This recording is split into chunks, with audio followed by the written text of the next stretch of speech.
To kick us off this morning, we're going to go with Jacob Seelman. Jacob, go ahead with your question. Oh, wow. I almost wasn't prepared for that, Amanda. That's okay. Oh, it's all right. No, thank you, Jamie. Thanks for taking some time with us this morning. Take us inside this, because I think it caught a few people off guard when all of a sudden here you are back after a couple years away. I know you said the pandemic kind of rekindled that fire a little bit. What has this process been like for you with making the decision to come back, get in the car, and take another stab at winning a 500? Yeah, I mean, honestly, it all started. I was doing some virtual hospitality tapings for Advent Health at the Speedway. I don't know, back in June, maybe. It was actually, I think, before racing even had restarted. And someone that was at that shoot that day kind of joked around about me running the 500 and laughed it off. And the reality was, I'd been at home for a couple of months and I started to miss racing. I wasn't doing any TV and I kind of started to miss a lot of things. And I stopped her and I was like, look, I might be interested in doing that. And so the process started, months ago, and there was a lot of things that had to fall into place, but I'm super pumped to get to have another shot, to be in a great car, great engine, with a team that's going to be capable of going down there and winning. You've driven the package before, at least, the cars and somewhat close to what you'll be driving next week. Do you feel like there's going to be a lot of rust, or you feel like you'll be able to fall into it pretty quickly? No, I think that's a great question. I've only run, I think I ran Indy and maybe the All-Star race one year with a similar package to this, but it's going to be a lot different at Daytona just because of it being in a pack. And, I feel like no matter what the rules are, when you go to Daytona or Talladega, you have to adjust a little bit to that. And, when we went from having a wing to having a spoiler to that huge splitter to a small splitter, it changed the way drafting was. We had tandem at one point. So I think there'll be a little bit of an adjustment to that. I can watch those races from last year, but really until you get in there and you get to see what your car will do and, how it handles, how the racing is going to play out, it's hard to answer your question. But I'm glad that, the way the circumstances are in Daytona, that I get to run the duels, kind of take all of that in, digest it, and then get ready for the 500, because I know there's going to be a learning curve there. Thank you, Jamie. Good luck. Okay, we're going to take our next question from Mike Solarte. Go ahead, Mike. Got my camera on so you can see who's talking to you. Hey, Jamie, good to see you again. First one I have for you, and forgive me because you caught me off guard. You said at the start of this, you haven't done one of these before. How did you go through almost a year without doing Zoom interviews? Oh, I thought he was asking about I haven't. Well, no, I've done Zoom interviews. I just haven't done the media side of it. So no, I mean, I'm sure like all of you, I feel like I live. I thought Zoom, let me be honest with you, I thought Zoom was the greatest thing ever when we were initially stuck at home, because you got to have some interaction with other people than just your immediate family. And then after doing a couple of hundred of these, you're like, I'm kind of sick of Zoom and I want it to go away. And I just want to see people in person. Okay, so I wanted to clear that up, first of all. Second of all, you posted the video of your kids reacting to you getting the ride, to the formal announcement of you driving the 500. Has that excitement kind of dropped off of them, or has it ramped up each and every day? Because I remember your first win in Charlotte before you had kids, and I mean, it's just the evolution of you as a person, father, husband, all that stuff has been fun to watch. But I mean, seeing your kids react to that was incredible. What is their level of excitement? Is it getting worse? Do you got to rein them in? I mean, what's going on at the house? Well, it's interesting right now for us because my little boy Carter is into karting, and so I'm working with him at the track, trying to teach him, how to race and how to make good decisions. And so I've been going through that process with him. And I think the one thing that is really hard to teach your kids without them seeing you is work ethic and how much I want him to see how much work I'm putting into just this one race, whether it's watching film or the phone calls with the team and the crew chief, and my commitment level to it. Because I think people don't realize how much, and for me, just being one race, like how much effort it takes to do this and do it correctly.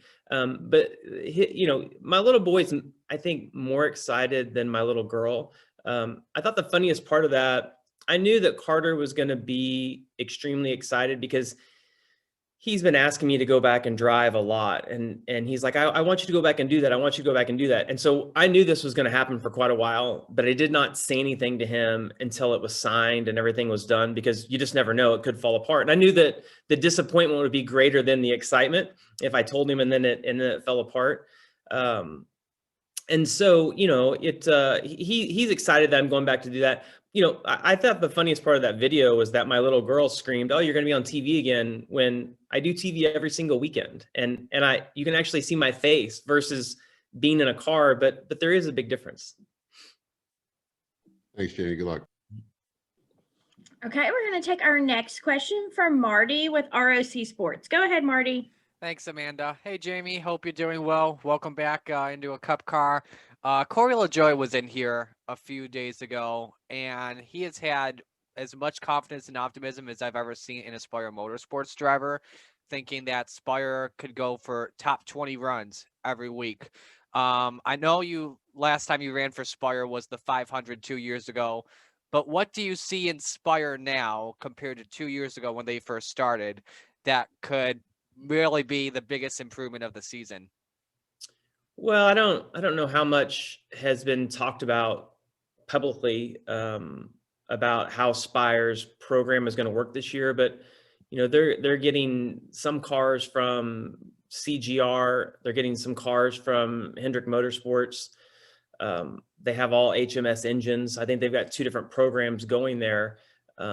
So I just feel like, they have done a really good job at aligning themselves with 2 organizations.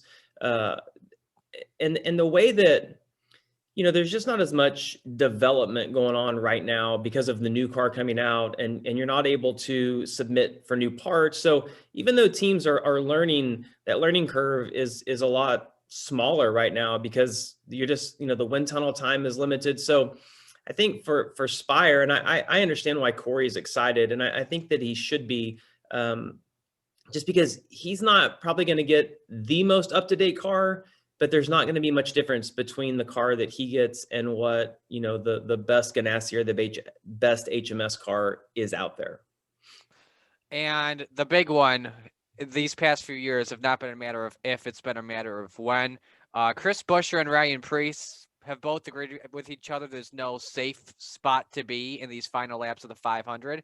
Do you agree with them, or is there a specific preference you want to be to miss in front or behind to miss the big one to possibly have a chance at winning that second 500? Yeah, the best position to be in is leading at the end of this.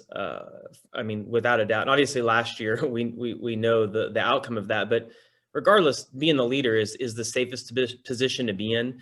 I know that there are still some people that will ride around, 8 seconds back, 10 seconds back. I have no intentions of doing that. I'm not racing for points. I'm racing to go win. And I want to learn as much as I can throughout the duels and throughout the 500. So the best position to be in is the leader. Thanks for your time, man. Have a great Speed Weeks. Okay, our next question will come from Kelvin with RSN Trackside. Go ahead, Kelvin. Thanks, Amanda. Thanks, James, for taking some time out today. If you could take the driver's helmet off for just a minute and become an analyst real quick. The schedule changes that NASCAR's made in the upcoming season, and they're deeming it the most exciting season in the history of the sport. What race or races are you really excited about as an analyst to go cover? Well, I think just getting to go to some of the new tracks for the first time. COTA sticks out to me. It's awesome road course. I think everyone is pretty excited to go there. The dirt at Bristol, I don't know that I'm excited for that, but I think it could bring out a unique winner, which could be exciting. Also could really change up the playoffs. And I just, when I think back to like a year ago at this time, and everything that the sport has went through and all that they've learned, the fact that practice, I mean, a year ago, if you just said there was no practice, it's just people would have looked at you like you had two heads. And now that's almost become a normal thing. And so on top of that, the schedule change that they went through, we've heard this for years, and now it's finally happening. Big changes to the schedule. And I mean, all of that to me just has been really positive. Thanks, Jamie. Good luck this week. Okay, next question will come from Jamel Hawkins at HSN Media. Go ahead, Jamel. Thank you. Jamie, if everything goes well in this year's 500 and you have a successful run, would you consider kind of like Brendan Gaughan running like all the plate races this year, or coming back next year in the 500 with a next gen car? Thank you. Yeah, I mean, I would really like to run that next gen car. Just I think from being in the TV world now, just so you could understand it a little bit better. I talked to Kurt Busch when we did one of the photo shoots, and I was like, I'd like to run a 1.5 miles as well, because I feel like the drivers complain about that and the type of racing, but from somebody watching, it's really exciting to watch. So I'd like to kind of see both sides of that. But honestly, if I could have everything, I would like to go run some of those new road courses. I love road racing, and the fact that they're going to run some new tracks this year, I think that would be fun to go do. But right now, I mean, this is it. This is what I have planned, and kind of wait and see how this goes before I determine anything else. Thank you. Okay, we're going to take our next question from Tucker White. Go ahead, Tucker. All right. Jamie, as we've seen in the last few seasons, especially with last season, the driver who performs the best over the course of the season doesn't necessarily make the championship round or even win the championship. And now, given how weighted on luck the playoffs are to making the championship round or even winning the title, how exactly is the playoffs a good method of deciding a champion, especially when leagues like IndyCar and Formula One decide their champion via season-long points format? Well, I mean, look, everybody's going to have a different opinion of what's right or wrong with how the championship could be determined or should be determined. But I would say, Chase Elliott, a little bit of a surprise, maybe. But then, I mean, when I look back over his year, he had some dominating races. Clearly, Denny Hamlin, Kevin Harvick, I think were the two that we all thought would be the favorite, especially with it being at Phoenix. But you can't have any mistakes, and I don't really have any issue with the way the championship is decided. I think it's fine. The 9 team was able to put together the races when they need to, and they deserve to be the champions. All right, thank you. All right, we're going to take an additional question from Jacob Seelman. Go ahead, Jacob. Thanks, Amanda. Jamie, kind of translating the two worlds, you hit on it just a little bit, but in what ways does being able to come back and running, one off or a handful of races make you better when you step back into your Fox job in the TV, in the analyst position? Well, I mean, my take on that is I don't know that it makes a huge difference, other than you're just kind of being not necessarily in the garage, but like at the shop a little bit more. The conversations are a little bit different. But the one thing that's a little bit hard from the TV world, and I'm watching Clint Boyer go through this right now, is that a lot of times what drivers or people within the industry close think is interesting, the mass amount of fans don't. And there's a transition there of learning like what is good for TV, because that's what the majority of the people like, versus what people like that are on the inside. For years I watched TV and I'm like, why are they talking about that? Like, that's not, who cares? And the people within the industry, that are running every week, they might not, but the majority of the people watching do. So there's that's a tough balance right there. But I think just getting to be in the car, I mean, clearly some credibility, you get a little bit of that. And getting to maybe go to a track like COTA that we've never run at, a little bit hard to talk about if you've never raced there before, versus somewhere like, Daytona that you've run at twice a year for your entire career. Thanks again. Okay, we're going to take a question from Greg Engel. Go ahead, Greg. Good morning, Jamie. Hopefully you can hear me. I didn't get a chance to test on my mic. I can. Okay, good. Kind of taking away from Daytona 500, although I wish you well and hope you have fun. You kind of grew up in go-karting. And I'm doing a story about NASCAR drivers' kids coming up, specifically Keelan Harvick and Brexton Bush, who are both coming up through the ranks. And Keelan's actually karting now. How important was it for you, looking back on it now as a youth, to race in go-karts and subsequently make that move into the national level of NASCAR? Yeah, I mean, everyone has a different path in order to get here. Clearly, karting is where I came from, so that's what I have my kid doing. You know, my little boy Carter actually races against Keelan. They're similar age group, run the same classes. So, I mean, you know, I think there's a lot of different ways to get there. You know, this isn't really answering your question, but I'll say that Kevin and I have had the conversation before about how cool it is. Like I raced go-karts against Kevin Harvick in 1986 in Garnett, Kansas. And, you know, then 30 years later to have our two kids racing together and watching them talk and have these, you know, just friendships or conversations, it's kind of cool, right? It's pretty fun and something that you know, 10 years ago, you didn't see happening. But it's pretty neat to see all the guys that, you know, their kids are getting into karting. And, you know, I feel like my generation of NASCAR drivers, we all kind of came in around the same time. We all got married around the same time and we all started having kids. And so there's a lot of them that are racing right now because they're all around the same age. That's perfect, Jamie. I really appreciate it. Seriously, have fun. We'll have fun watching you, my friend. Yep. Thanks. Okay, any final questions for Jamie before we let him go? I got one more, Amanda. Go ahead. Yeah, go ahead.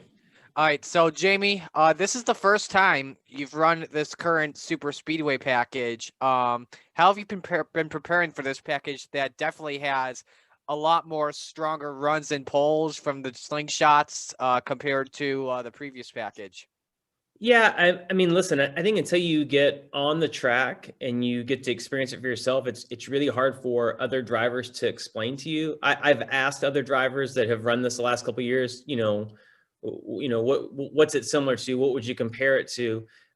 Everyone's had a little bit of a different answer. So that's what I was saying, like about getting to run the duels on Thursday. I feel like that's a great place to learn and to, you know, make mistakes and figure out what you're going to need on Sunday. You know, it's just, you do see massive runs. I think the part that has been hard for me to comprehend is that when I look at that, it seems like you would want to tandem with it and that, you know, you could make up a lot of ground that way. But the guys I've talked to say that because of the rules now and the radiators that you run, that you're not able to stay locked together because the car behind overheats really quick. So I don't know, there's going to be a balance there of how much you can push without getting too hot and then being on the other end of it. Perfect. Thank you, man. Good luck. Thanks. All right. And Jamie, one final question that I received before we let you go, referencing the karting that you were talking about with Carter and Keelan and, you know, having some of those experiences with Kevin. How is it from your perspective as a dad, trying to balance having fun and also being successful? That's really hard. And I would say that I go through waves where it is just fun for me and I try not to get too serious. And then if you have a little bit of success, this competitive nature comes out and then you get really competitive. And it's hard as a parent. And I'll tell you what's interesting is that my son plays flag football as well. And it's not that I don't care. I want him to win, but if they don't win, I just, you know, I pick up my lawn chair and I walk back to my car. But when we go to the go-kart track, it's something that I feel like I can really help him with and that I can explain to him. And when you don't have success, it's really frustrating. And there's a big difference there. And I think it's because I grew up karting. But that's probably one of the hardest struggles, you know, as a parent. And I think everyone who has kids could relate to that, is that you want them to be successful and you want them to do well. And when things don't go well, it can get frustrating. All right, and I believe we had one final question pop up. Kelvin, did you have an additional question? Yeah, thanks, Amanda. Sorry, Jamie. Sorry to keep you every time. It seems like you get one more. But it just popped into my head here. So NASCAR, we just went through a difficult pandemic, and then you had the whole social justice issues going on, and now you have Michael Jordan coming into the sport. You have Pitbull now on board with Justin Marks and Trackhouse Racing, and then you have Spire Motorsports. It's signed Corey LaJoie. How exciting is it now to be around NASCAR all the time with the type of changes that are coming into the sport with new team owners, the next gen cars coming out, and we're expecting. Then you have Live Fast Racing is also with BJ McLeod. How exciting is NASCAR going to be, and how much do you think it's really going to grow from here on out with the next gen car? Well, I would say Michael Jordan coming in is one of the biggest stories of the year.